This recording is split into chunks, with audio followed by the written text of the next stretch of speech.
Good evening. Tonight, we can reveal the failure of a central Kremlin narrative. For months, Moscow has presented a specific front line as unbreakable, defended by what it hailed as Russia's most formidable modern assault formation. This unit was not just a military asset, it was a pillar of state propaganda, a symbol of discipline and invincibility, designed to project an image of an irreversible Russian advance. But the evidence we are now seeing tells a different story. A story not of a mere setback, but of a systemic and catastrophic collapse. Intercepted communications, battlefield footage, and satellite intelligence all converge on the same undeniable conclusion. This elite Russian formation has been shattered. The collapse was so swift and so total that even pro-Kremlin military analysts are using the word catastrophe. Crucially, this was not a product of chance. It was the result of a precise, coordinated Ukrainian operation that exploited a critical point of perceived Russian strength, a point that then fractured completely. The early indicators were unmistakable. What was billed as an unshakable defensive line descended into chaos, frantic, disorganized radio traffic, pleas for evacuation, and finally the abandonment of fortified positions as infantry fled under pressure. This was not a tactical retreat, it was a rout. The strategic consequences were immediate. With the rupture of this elite vanguard, the entire Russian defensive system behind it began to unravel.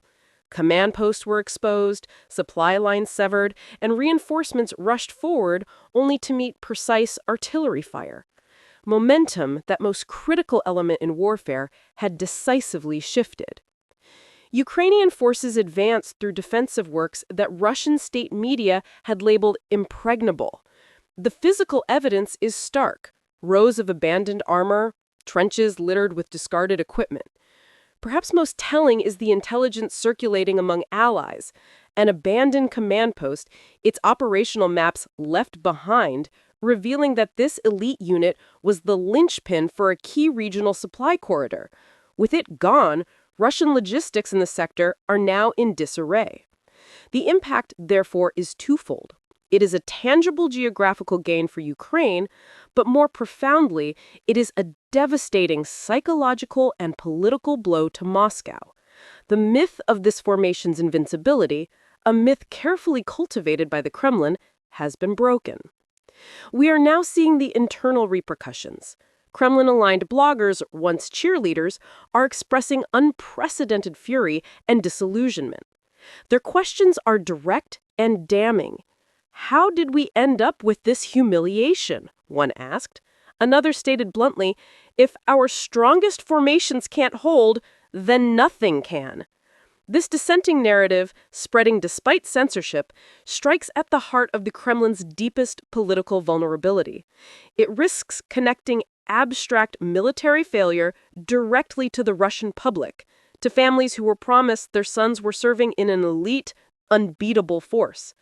That promise has been broken, and the credibility of the entire military narrative is now under severe strain.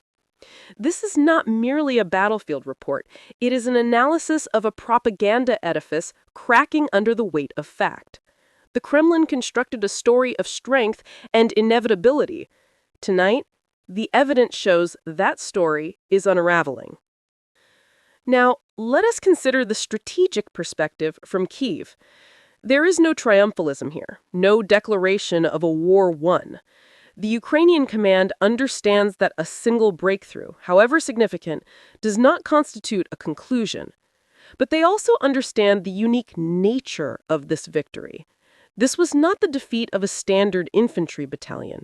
This was the rout of Russia's premier storm units, formations Moscow itself described as the backbone of its advance and the shield of its defense.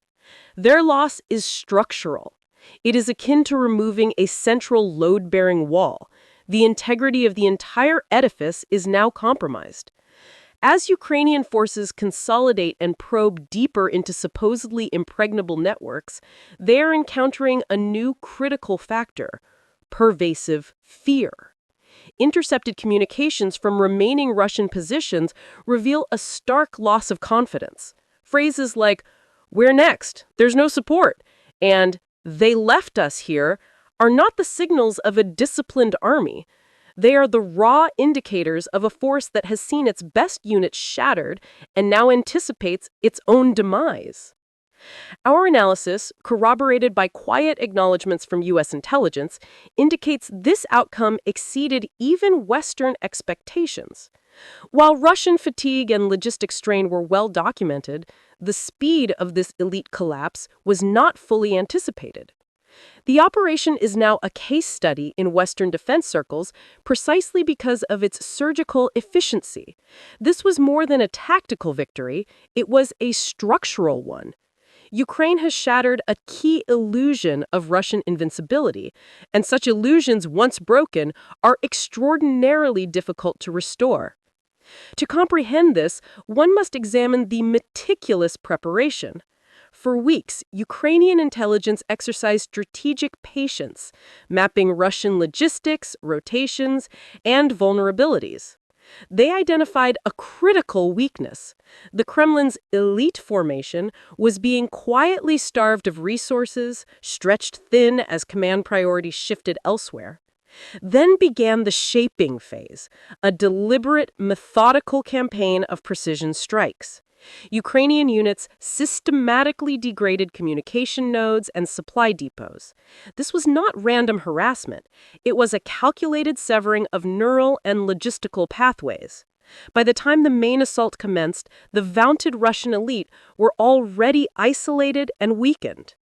The assault itself represented a tactical evolution. Employing a combined arms approach, Western precision artillery, long-range drones, and rapid armored maneuvers, Ukrainian commanders created a dynamic, disorienting battlefield. They applied pressure at multiple, shifting points, forcing Russian units into a reactive, exhausted state. It was a masterclass in generating confusion, making the enemy, in effect, fight ghosts. The decisive breakthrough, therefore, was not an accident of violence. It was the inevitable point of convergence where exhaustive Russian weakness met precise Ukrainian strategy. The scale of the collapse is now becoming clear. Defense analysts examining the latest satellite imagery describe it as one of the most significant ruptures of Russian defensive lines since the initial phase of the invasion. The evidence is stark. Abandoned trench networks, armored vehicles left immobilized by their crews, and Ukrainian troops documenting their advance through fortifications Moscow had declared indestructible. Perhaps the most revealing intelligence, however, comes from captured Russian battle plans. These documents indicate that Moscow assessed this defensive line could be held for a further 6 months. It fell, instead, in less than a single day. The ramifications extend far beyond the immediate terrain. Inside Russia, this presents a direct and severe challenge to the Kremlin's political narrative. President Putin's central wartime claim of a steady, overwhelming, and competent advance has been fractured by the failure of his premier units. It forces uncomfortable questions. If the strongest troops cannot hold the strongest line, what does that indicate about the broader military capability, the overarching strategy, and the fundamental prospects of this campaign? This skepticism is now moving from the battlefield into the Russian domestic sphere. Despite stringent censorship, social media platforms show families, mothers, wives, siblings, publicly demanding answers.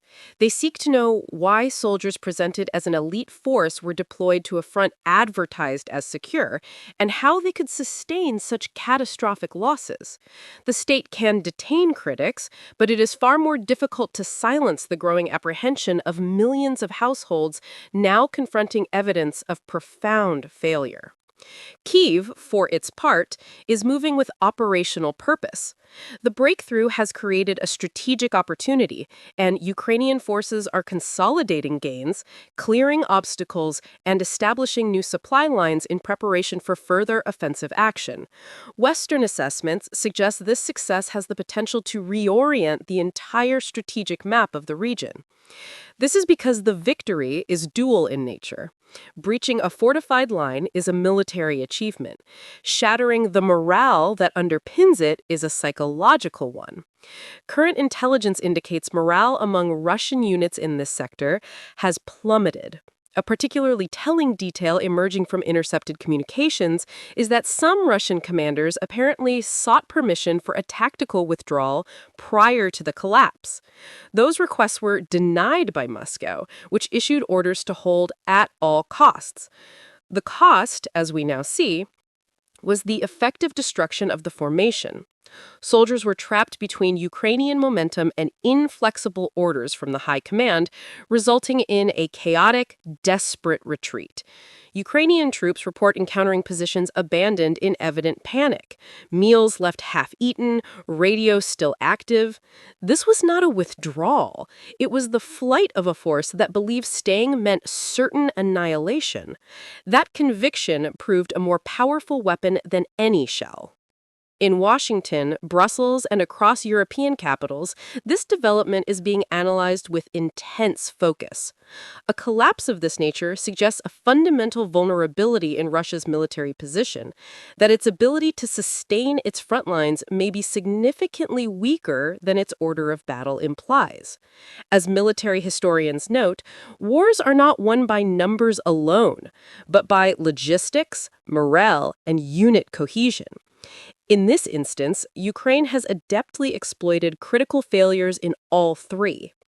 The strategic horizon now depends on whether Ukrainian forces can widen this breach, leverage it to isolate further Russian positions, and compel a broader operational scale withdrawal. Such an outcome would represent not merely a tactical adjustment, but a potential turning point in the conflict's trajectory. The established facts tonight are these. Russia's most vaunted shock troops have been decisively defeated. Their most fortified line has been broken. And through meticulous planning and resolve, Ukraine has demonstrated that even the most feared formations can fail. It is a reality the Kremlin hoped to conceal, but one that is now plainly visible.